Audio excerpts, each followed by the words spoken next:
Hey everybody, it's Pauline here. Happy Tuesday. This is the Tuesday Talks, and a few weeks ago I put a post up about dropping in things that you wanted me to talk about, and one of the topics that came up, which was next on my list to address, is color. And the person who asked about it was asking, do I choose my colors in advance? How do you go about choosing a color palette? So I thought I would just talk about some of the ways that I do that. Now, I've got a couple color wheels, and I think that I kind of look at these every so often to refresh my memory on what's what. This is a beautiful color wheel that kind of goes down the from the pure color down to a desaturated color, and I bought that specifically for this reason. The other side, so this side would be mixed with, I guess, black to desaturate the colors, and this side, the colors have been tinted with white to bring them down to a less saturated and bright color. This is your more basic color wheel, and I've had this forever, and I actually like using this one more, mainly because when you buy paint, there's so many colors that you can buy that I'll catch them more within the here we go, the stages. This one isn't broken up as much, so this way I have a better chance of grabbing a tube of color and trying to find out where it is, whereas on this one it's obvious, but it's still not as accurate. So I'm just assuming that we all know how to use the color wheel. If you don't, leave a message in the comments below that you'd like to know more information about that. But basically, the colors that are opposite each other on the color wheel are the complements. You use them to mix into each other to desaturate and make a less brilliant color, but more that it actually makes it a bit more sophisticated looking, because it's not so primary like kids' toys. So green and red, blue and orange, violet and yellow, they can cancel each other out. When you put a lot of each together, you can get a neutral, which are really beautiful. So these are the color wheels, and I also have a value chart, but we'll just stick with the color right now so that we can stay focused. So this I keep handy, hanging on one of my door handles so that I can grab it in a hurry. That's kind of basic stuff. But I also, so here's something else that I do. I went to the hardware store and I pick up color chips. I don't use these often, except that it will help me to decide what colors maybe I want to explore. If you look at this painting here, I've got dark turquoise and sort of a greeny, warmer light turquoise in here, but I started adding pinks in here. So a little bit of yellow, definitely muted blues and grays with a little bit of pink gray. And so I might, if I wanted to figure out what else I wanted to do to this painting, I might take these color chips and I might just hold them up against here. I've actually seen some people cutting these up on smaller paintings to the shapes that they imagine being in a painting. That might work better on this one here. If I wanted to add a piece down here, if I could cut this up in a shape that I was considering and put it in there. So the color chips are a way that I will look at enhancing my colors that I've already chosen. I do pick colors before I start working. They seem to be guided to me by paintings I've done before, not guided that way, although I'm sure that happens too, really intuitively. But I'll talk about that in a second. So first, any hardware store will have a ton of these. I try to pick ones that I'm interested in. I don't have them all. And these came with a hole in them, so I just stuck them on a big loop like this so I can keep them organized. And then these ones I put paper punch holes in them. And again, you know, I'll pull them off and just hold them against my painting to see what do I want to add to this. You know, I'm holding blues, but you know, I'm thinking I might want to start moving some greens in here, so I might use these colors in here as a way of jogging my imagination and just instigating some risk taking by looking at how colors look with what I've got on here. So I highly recommend, if you're kind of getting stumped by color, to at least get some of these because they're free and you can explore. And you can also try to mix colors. Look at these, try to guess what's in them and then mix them to better understand color mixing as well as colors that you like. And I've mixed a lot of colors, particularly ones, I've even made colors that have gone out of, you know, discontinued, and just before they are gone, I will mix up a batch of that color and write down the recipe so that I always have it. Stevenson went out, I guess it was last year, and one of my favorite colors was Naples Yellow Light, and it's kind of like a parchment color, only a little bit warmer, and so I mixed that, and that was really good to do. I think I have that right here.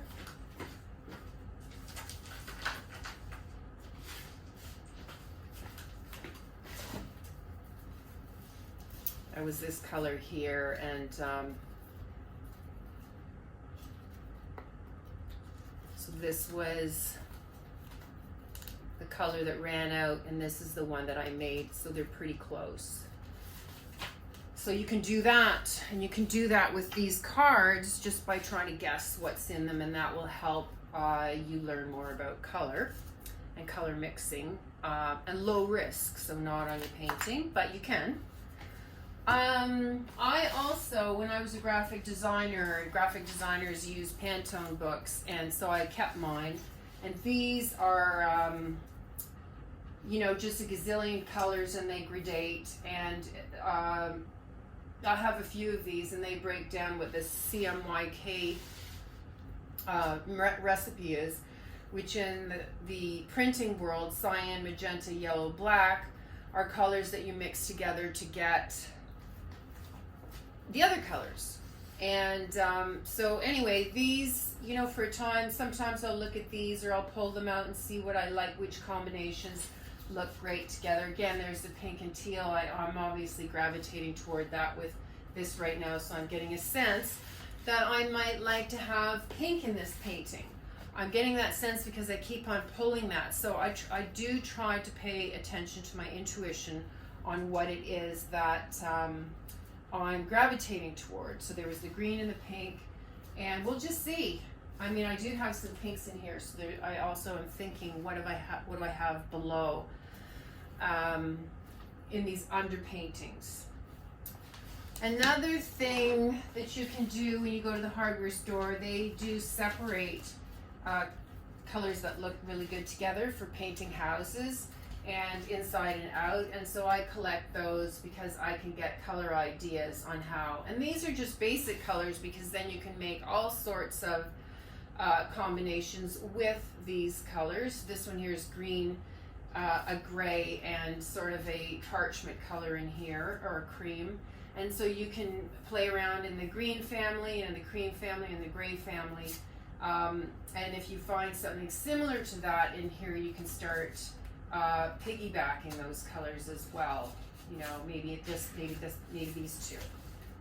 You know, I might combine these. So this is a great way to see how some colors combine well together. And then they have, you know, they just go look in the hardware store, because they've got all sorts of color combos that can get your painting started as far as choosing a color palette. And they've also got, you'll see these little cards sometimes, and on the back it'll show colors. I find this a little bit too basic for me, and these are really stark. But, you know, you never know. So I grabbed these, cut them up so that they're easy for me to put against a painting, or, you know, just to see how I feel about that and the colors that I'm thinking about. Now, this is something that I did years ago when I was getting into color, and I was testing all of my blues, and I wrote down what they were and what they look like, just to get a sense of what they were. And I don't refer to this that much, but I think the experience of looking at my colors and seeing how they lay across the surface, I find that to be helpful on an intuitive level, because as I'm painting it, I'm having an experience of, you know, do I like it? Don't I like it? That feels cool. That feels warm. That feels purpley. That feels green. And that's really, as far as the colorist is concerned, that's what I want ingrained in me, so that it becomes a more intuitive experience while I'm painting. So I created one of these, and I'm sure I've done more, but it doesn't really matter. I don't have to show you them all anyway. Here's my value checker, which we can talk about another time, but value is in every color and every design, so you got to know your values. You got to know the values of your color. What else can I show you about picking colors? One of the things that I like doing, and I do this in my sketchbook, I also do it on a painting, is I'll explore. This is a big ass version of this, but this is much freer because it's my sketchbook. But I will explore colors in my sketchbook, color combinations, teal and orange. I'll smear color from the end of the day on my palette to see what kind of marks I can make, and also see what kind of colors come out, or what kind of effects. So, you know, pink, red, this is kind of a mustardy, would never have thought of putting that on a painting, but I may actually find that interesting and try that out. So I'll put things down in my sketchbook to see if I like it or not. This one here was a conscious decision to explore brown and just keep it really simple, brown, black, cream, or parchment. And then I started putting orange in it. So I'm exploring in my sketchbook, when, you know, whether it's composition, value, or color, I'm thinking about those things when I'm working in my sketchbook, and I'll pull out colors and just push them together and see what I feel about them. So, and in this way then I have ideas to spring from for my painting. So this is gorgeous. I love this. The pink, the gray, the grayish kind of warm gray, black. As a matter of fact, I have a painting that just is going into Peachland that has some lovely pinks and grays, and you know, often the things that I explore in my book, they'll come out later. Now that makes me think of this one thing I want to share with you, which is several months ago I was exploring paintings that had quite a bit of red in them, and that was really a carryover from last year. After I took CDP, I really enjoyed using red. And then I shifted, but I ended up really wanting to simplify things, and I went with gray. I wanted to explore gray. Now, I've shown this painting before, But with the gray, I was mixing colors like red and blue and just warming the gray and cooling the gray. And this painting, it's not moving, and I've chosen not to do that yet. But I want to show you how playing around with the gray then led in to the next sort of exploration, which was still gray, but then using more of those pinks. And so I often lead myself into my next color exploration by kind of by default, really. So grays and pinks, and other colors in here as well, variations of red and turquoise coming out of the gray.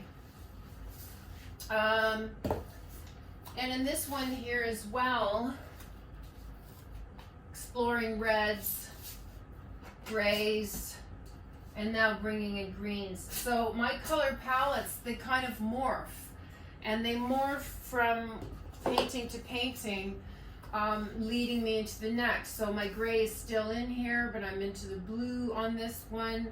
And I would say that is how I choose my color palettes, not as strategically as pulling this out. I'll usually pull these out when I'm at this kind of stage where I'm thinking I like where this is going, but I really don't know what my next step is, what do I want to try. So I'll sort of wake myself up with these. And let's just put these over here to get that out of the way.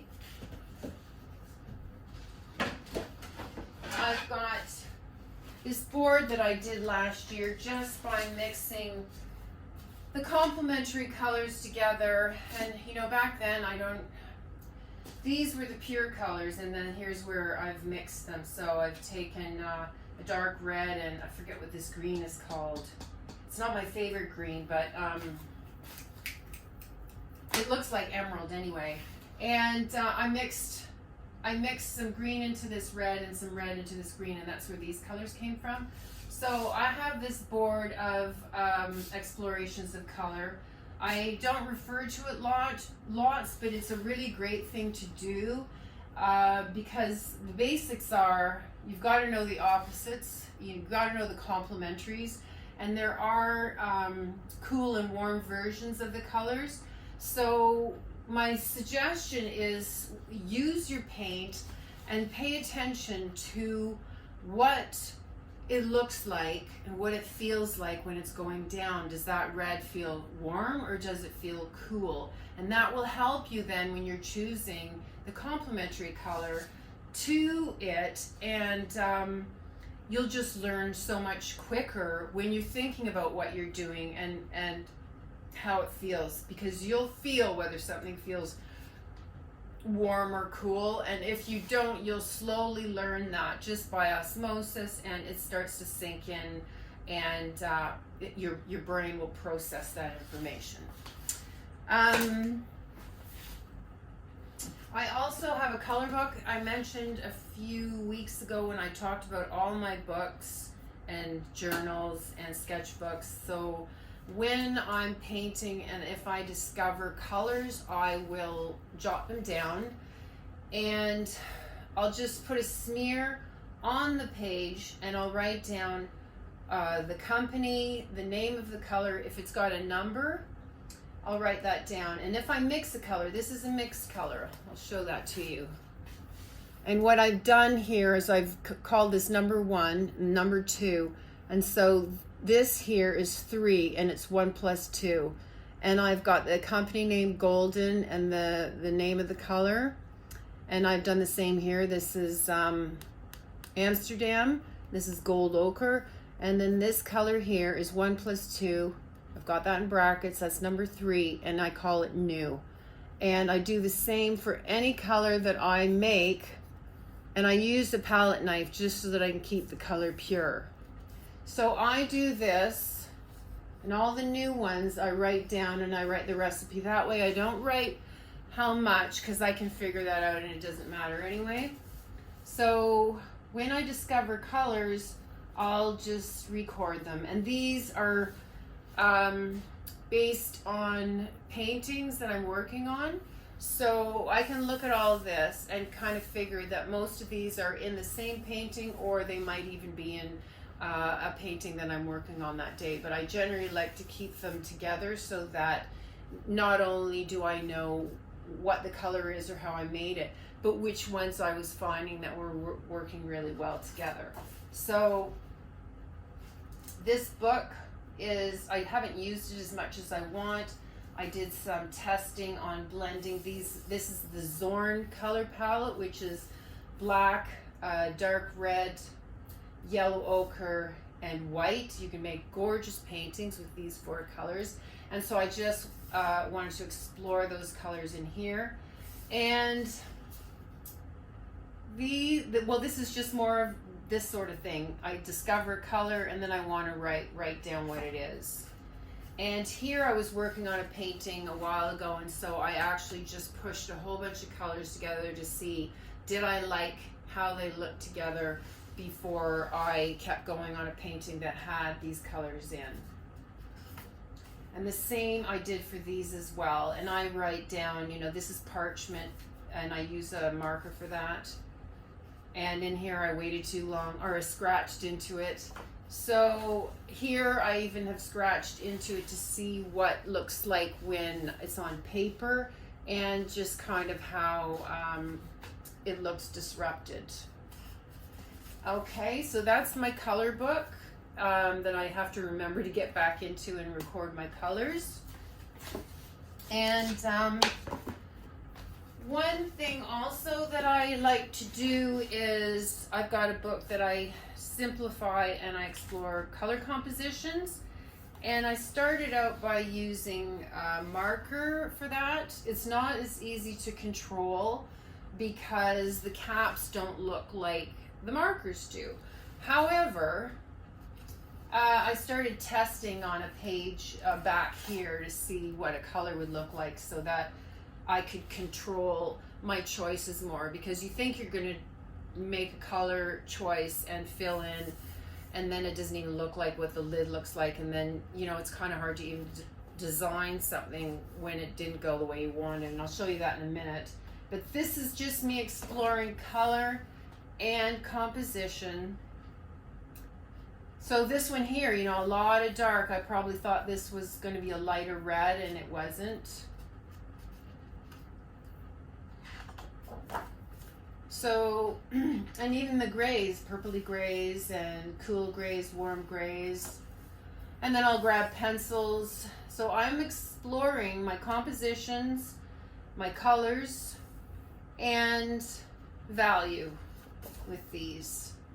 So this gives me lots of ideas for color if I want, for a painting, or it's just a nice relaxing thing to do when I want to stay connected to my art, but I don't have time to be working on a painting.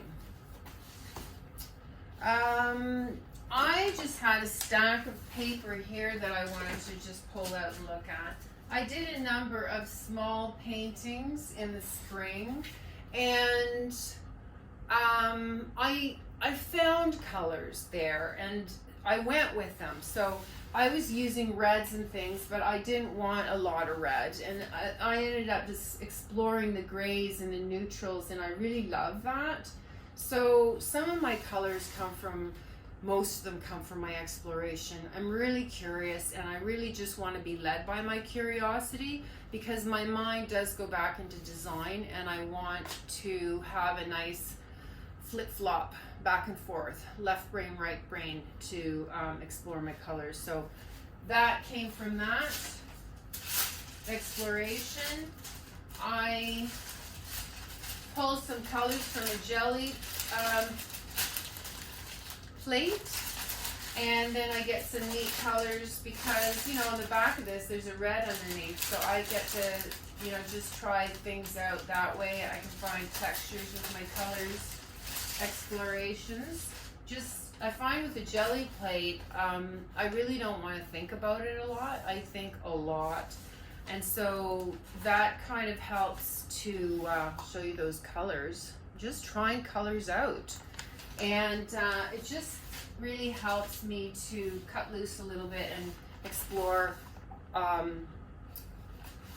colors that I might try. Like I think I was thinking about this painting when I was working with this. This is a really nice collage piece if I can figure out how to get it in there. So, but I wanted to show you these because I found some gorgeous color combinations by doing that. And this one here specifically, the black and the gray and the brown, the parchment,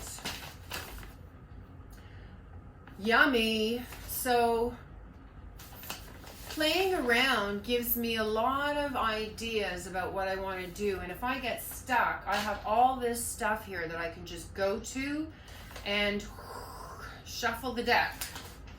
So lots of exploring of color combinations and creating collage paper and texture. Now, see if there's anything else in here. There's a couple more paintings in here that I worked on in the spring, and I like them, but I also still have them taped off, which means that I'm still thinking about them. I think this one has way too many colors for my liking, but as an artist, you know, we're always problem solving, and it's all about placing a color down or just painting and then editing. Put something down and respond. So I got to edit on this one. Color.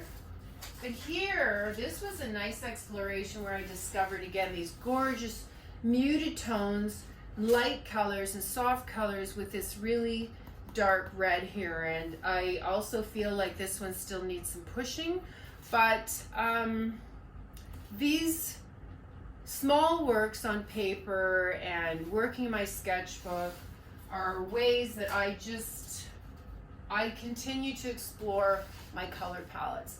So this is one that is finished and I love it. It's got some fantastic colors in it for me that I explored by putting them together, and this is just, you know, use my canvas, use my paper to have fun and explore and just try things out. That's another one. Again, and yeah, so I mean, this isn't really about me, it's really about helping you come up with ideas to find your color palette and how to move through a painting when you're struggling with color. The last thing is I have a few color books. This is the latest one that I bought. So I don't really have tons to say about this one yet. Some artist friends that I've seen, that I have online, have spoke great things about this book. But I'm going to grab another one that I know I've read through a gazillion times. Let me just get that quickly. Color, color, color, color. Where is it? This one. So what I like about this color book is it has a bunch of color wheels in it. Now it's not opening up to the one I want to show you. But they're different kinds of color wheels, and they tell you what they are. So, because as I go along here, it will show, I think it's probably a little bit later in the book, so let me just, here we go. You know, there'll be, this one's called a modern full spectrum palette, this one's called a traditional full spectrum palette. This one here is, where is it? Modern low intensity triad. And so here's a bright earth triad. So opaque earth triad. So I found this book to be really helpful because it's, for me, it's shown me, to show you the back too, it's shown me how variant color is and how you can really push it one way or another. So, you know, color used to frustrate me, but I actually really enjoy mixing color and just making it up as I go along. I don't mix my colors up front, except for when I want to replace one. And, you know, like these, I have, this is for the side of my painting when I'm done. This is that Steveston color that I mixed. Here's another color that I mixed that was going out of, you know, run. It was going to be done and I liked it, so I figured out how to make the color. But I usually just squirt paint on my palettes. I don't know if you can see this palette, but I have really big wet palettes. I've got 3 of them. And I mix the paint in there, and I also, you know, I might mix a whole bunch if I need a big area. But for me, my whole process is really, it's process driven. I like to be in the moment and do what I want to do and see what happens. So I hope you found this helpful. And if you have any questions, feel free to drop them in the comments below. I don't know if I had any more, but I think I've given you lots to chew on, right? And like I said, if you have any questions, drop them in the comments below. And I also love it if anybody had any color tips that they want to share with other people that they've found to be really helpful in their color palette choosing or mixing colors or what have you. Please share that as well. Let's help pave the way for each other's success. Thanks so much. Happy painting. See you again soon.